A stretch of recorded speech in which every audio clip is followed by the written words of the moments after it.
All right, Brian. So we've talked about who they are. Now let's talk about some of their experiences. Like, for example, how were they educated? When we think of millionaires or think of people that have reached that level of success, what type of school did they go to? Hang on.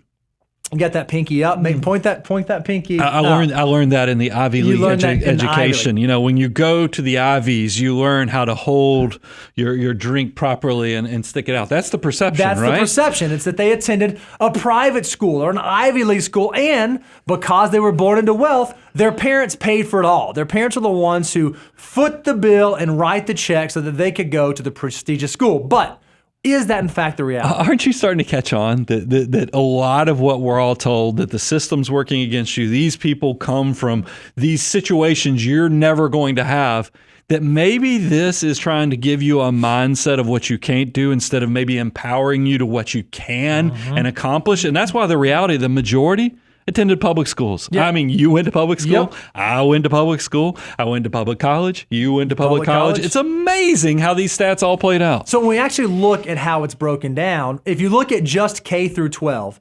75% of our respondents went to public school. About 12% went to private, 12% went to a combination of public and private, and 1% were homeschooled. So now when you stretch that to college, you think about major universities where the Ivy League stuff comes in. Still, 62% of our millionaires went to public universities. About 27% went to private, and then about 8% did not attend college, did not go to a higher education university. So still, the vast majority from K through 12 and through college still went to public schools, not necessarily the Ivy League, super prestigious, super hard to get into private schools. Now, I want to clarify, because now people are saying, okay, public, but now fast forward, even public education has gotten extremely expensive. So let's talk about how these people actually paid for college. What's interesting is that the majority said that parental financial support was not the primary way they pay for it. Now, they did say that they had parental support. We'll talk about that more in a moment, but it was not the primary way that they paid for school. Now, remember, the perception was their parents must have paid for all of it. Well, if that's not the case, how was this done? Well, when we actually look at the responses and look at the respondents, we found that 60% of our respondents said that there was some familial support. 55% said that it was self-paid, that they had to work their way through school. About 45% said that they received some sort of scholarships, and about 40% said that they were student loans. What was really, really interesting is the way that we asked these questions is it tended to be a combination of some factor of all four of these. And I think, Brian, you said even in your experience, it wasn't just one of these that accounted for how you paid for school. I think about my own situation is that if I was answering this question, I would have checked family support, even though, man, if you looked at, because remember I had more love than I had money in my household growing up. So that I'm talking about my parents maybe could have come up with $1,000 to $2,000 at most a year. The majority of my money came from scholarships. And then I worked my way all the way through college. I drove a bus. If y'all have heard me talk about it, I drove a bus at the University of Georgia. So I would say I'm a combination of family support. That was the smallest nugget on there. The biggest portion was scholarships and grants. And then the next portion after that was me self-paying for a lot of the college as well. I had the exact same experience. Scholarships and grants was the largest, and then maybe some combination between familiar support and self-paid were a much smaller portion. But a lot of folks do have to get student loans. Yeah, and there's nothing wrong with that. And there's nothing wrong with that. And we understand that today is probably even more likely that you're going to graduate student loans. However, what's really, really interesting is when we asked our respondents about their student loans, 59% of those that took out student loans took out between $10,000 to $50,000. So it's not these people that are taking out hundreds of thousands of dollars of student loan debt. And what's really, really exciting is that 77% of those that took out loans said that their total debt load was less than their first year salary. Well, it's back to that. We say this often on the show, begin with the end in mind, is that if you know, and we have a guidance that we give you on all education, is that I don't want you taking more student loan debt than what your first year anticipated salary is going to be. Now, a lot of you might be looking at this and go, well, wait a minute, guys, college is going to cost me more than that first year salary. I'm telling you, don't just play into that game.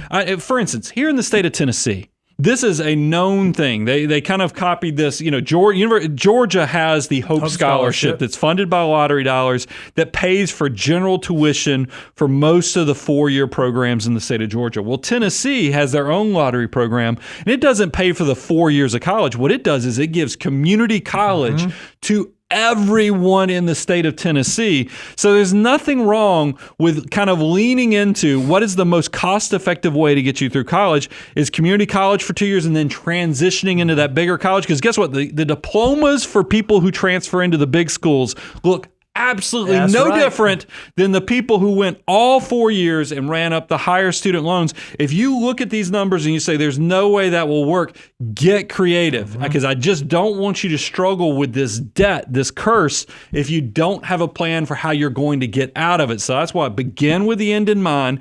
Don't take on more student loan debt than that anticipated first year of salary. I think a lot of people don't realize, even if you're not getting the traditional type of scholarship, maybe you didn't get the academic scholarship because you nailed the ACT, or maybe you don't have the athletic scholarship, there's still a number of scholarships that you can apply for and that you can earn as a student. So if you're a parent whose child is thinking about going to school, or if you yourself are thinking about how to pay for college, there are scholarships out there that you can apply for inside of your degree programs that are available. And it's amazing how few people actually sign up for those. One more insider tip. When I went to college, remember back to growing up in a household with more love than money, I only took the SAT, I think, one time. I didn't know how to play the system I was fortunate enough that I ended up with the scholarship I ended up with.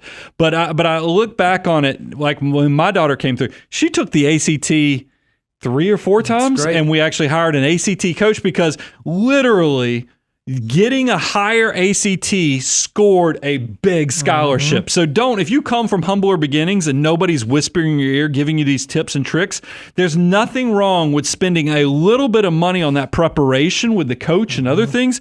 Get those higher test scores, because unfortunately in this system, those test scores actually control the purse strings. Now, you said something a second ago, Brian, that I think is so important. You said, with all these decisions you're making, begin with the end in mind. Make sure the choices you're making today align with the outcome that you want in the future. Well, one of the questions that we ask our respondents is, in the vocation that you work in the job that you have today, is it in the career field that you studied for? Are those aligned?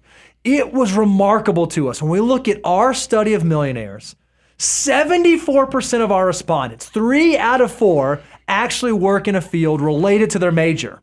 When you contrast this against the American public, against the general population, only 27% of Americans work in a field related to their study. It goes from 3 out of 4 to 1 out of 4. I think it's important that if you begin with the end in mind, and if you seek an education that actually aligns with the field that you want to go into, there's a higher likelihood you're going to set yourself up for success and give yourself a head start on your peers. And I get it. It's hard. I think when you're asking 18-year-olds, 17, 18, 19-year-olds to make decisions that will impact the rest of their life, that is a hard thing.